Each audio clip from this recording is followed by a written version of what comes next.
Hey Ferns! So, I haven't talked at all about what I've been doing as far as school goes, which I know was a big old topic in my last vlogs that I did for 2 whole weeks. But I just finished my first semester at an art and design college. I know that when I started thinking about going to an art and design college, I was watching anything I could find on YouTube. So today I thought I would show you guys some of the projects that I did in my first semester. I took 3 foundation courses, which essentially just try to get you educated in as many forms of art as possible. I took 2D, so two-dimensional foundations, where we did some digital work and painting. I took 3D, three-dimensional foundations, where we did sculpture in many different media. And I also took Media 1, which went into photography, audio work, videography, cinematography. Let's get into the art. Foundations 2D was easily one of my least favorite classes. I really enjoyed the people that I had class with, so that made it a bit better. But the projects themselves were difficult in a weird way, in which the steps to completing the project were well laid out, but kind of the goal or what we were supposed to learn from the project didn't make much sense. It started out with the first project, which this guy's all curled up, but I'll have other pictures, which was this New York Times project. This is what my page looked like, where essentially we had to create a color palette and a grid system for a page of the New York Times. And I still don't really know what I was supposed to learn. The class goes a lot into color theory, which is very important, but I think very difficult to teach. Our second project was a lot more fun and made a bit more sense to me, I think because it involved photography. We made these really cute, honestly, little booklets of different colors. There's 8 images in each. We had to take 500 images for the project, but there's 8 in each, and it was looking at comparing 2 textures. It was all about just making a visually interesting spread. Or and it was about how all 8 of the booklets work together. It was how the title page, the first image, and then each of the pairings inside. It was a little weird. I had a cool concept about man-made versus natural that ended up getting a little repetitive since there's 64 images in each of these books, and I had a lot of pictures of flowers. Third project lost me a little bit again. We were looking at artist Joseph Albers, who's well known for his paintings of different colored squares next to each other, that, very interested in color theory and the way colors work together. And we had to make a piece in Adobe InDesign using geometric forms that creates depth or creates movement with just basic shapes. And this was, again, we made our own color palette. I realized later that mine was inspired by Game Grumps. Project 4 was, again, fun to make.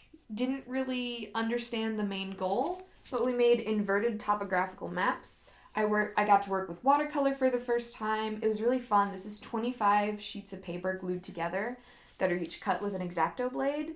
I had so much fun making this project, even though I did it the night before. Our 5th project I don't have because we did it in pairs. That was a challenge in itself, was working with another person, especially with just how busy our schedules are. So this 5th project, we had to design a flag.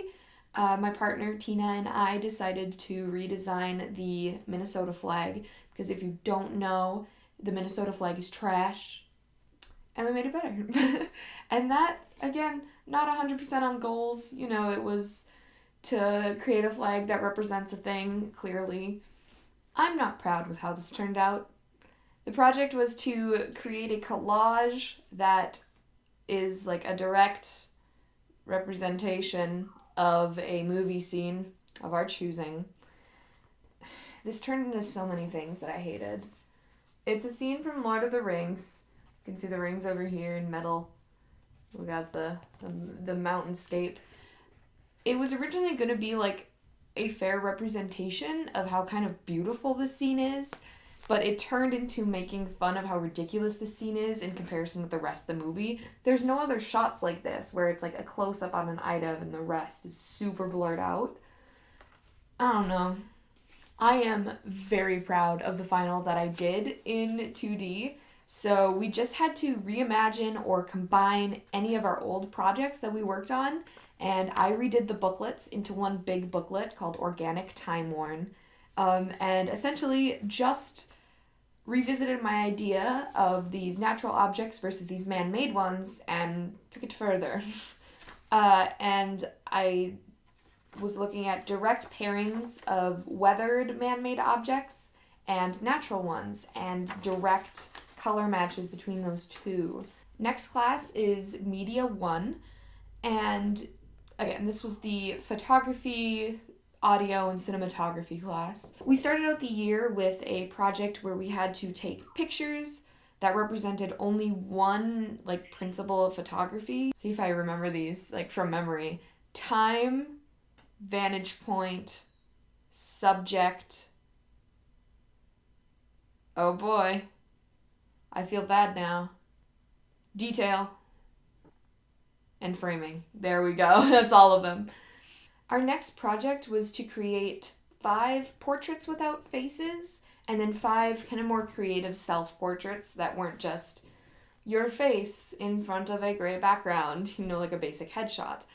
I enjoyed this project a lot. Shout out to my roommate Olivia, who put up with me taking pictures of her. I feel like my self-portraits could have been taken a little further, but didn't have any good ideas at the time. Our next project, which is the only one I have a print of, was our narrative photo or constructed image project. Ooh, look at that glare. There we go. It's me on a bed. I'm sad. It's about anxiety and people discovering in that, as my teacher called it, that oh shit moment of someone discovering that something is wrong with another person. We then did a stop motion project, which is also on my YouTube channel. I'll have it linked somewhere in that little corner thing. I did consume. I don't know. It's a thing. You kind of have to see it for yourself. If anyone's curious, it has slight consumerist undertones, but it's also meant to just be silly. Our final project was a short film. I say film loosely just because I don't know what else to call it. A short video, which again is on my channel. Link. I can't figure out which corner is where the things pop up. That's okay. And you can go check that out. And that is very self-explanatory in its meaning. The last foundation course that I had was 3D. This class was hellish. Oh my gosh, it was ridiculously stressful. I never work in 3 dimensions. And we didn't even do sculpting, which is for me the worst thing on this planet Earth. But it was a lot to do. We started the class with 1 week to complete 3 experimental sculptures. They could be of anything, made of anything, and were meant to be slightly small. One of the things, I made these little leaves out of twigs, which was during the second week of school, the first time I stress cried. Started off strong. I didn't really have any other ideas then making things out of twigs, which I don't know why that idea got into my mind and stuck there, but it did. I made this cardboard oven with shiny bits. The front is broken CDs. The top is this red shiny paper. And the little knobs are push pins from Target. The last one were these little ghosts, which I was worried about because I was like, is this what she wants? Does she want 3 ghosts? And these little guys are fun. I call them wood spirits. They have dried leaves in their little glass container. I turned up the ISO on my camera, so sorry if it got a little grainy, but it was just getting really dark in here because the sun's going down. The first medium we worked with was cardboard, or this thin cardboard called tackboard. I made this piece titled Surprise. This is the only remaining piece of it. The big one I squished out because I just didn't want to deal with him, and the little one has gone missing. We then moved into working with metal. We worked with steel rod and steel plates. I ended up making a 7-foot metal giraffe. His name is Gus Glasgow. He currently lives in our garage, and he may one day be a garden ornament. One of the most interesting things we did in 3D was bronze casting. I made these little tiki heads. You start out bronze casting with a waxed figure and carving into a piece of wax. So that was back to my sculpting failures. I have no idea why I can't work with a soft medium, but I was like, I'll make rectangles and carve designs into them.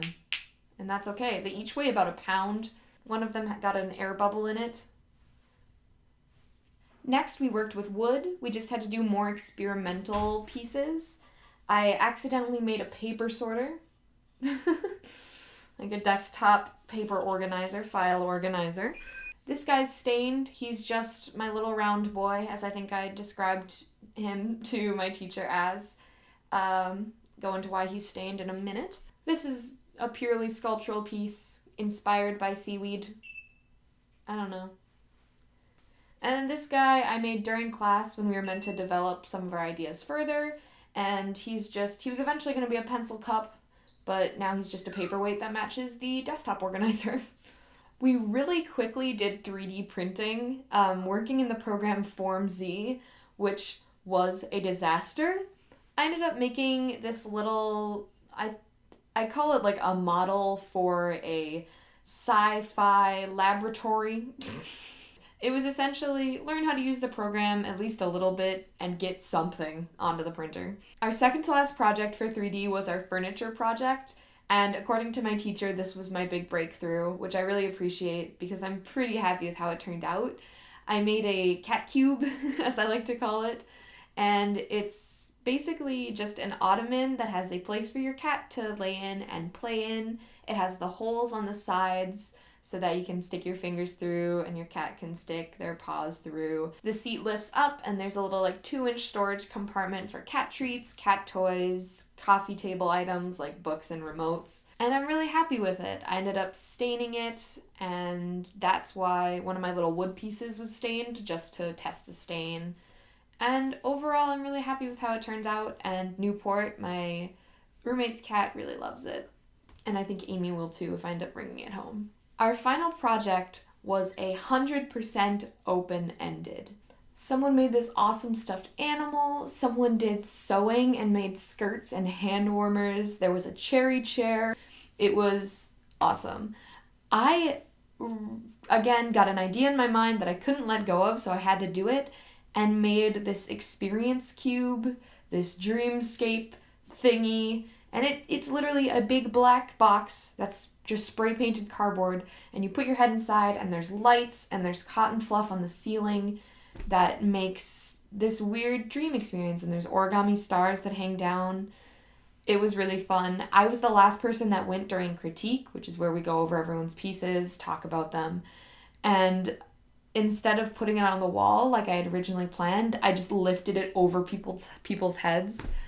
And that was that. Everyone really enjoyed it. It was a lot of fun, and kind of learned that I'm interested in installation work, which is something I'd never expect to do. So those were all of my projects for my first semester at an art and design college. Those were my 3 foundation courses. I also took an art history and a writing, just because I'm getting a full Bachelor of Fine Arts, so I need to have liberal arts classes as well as these art classes. Next semester, I'm taking Drawing 1, Media 2, and Photography 1, as well as 2 more art histories, essentially. I recommend subscribing if you're interested in more art school related content, because I think I want to vlog next semester. I hope you all have a great day, night, evening thing, and I will see you next time, Ferns.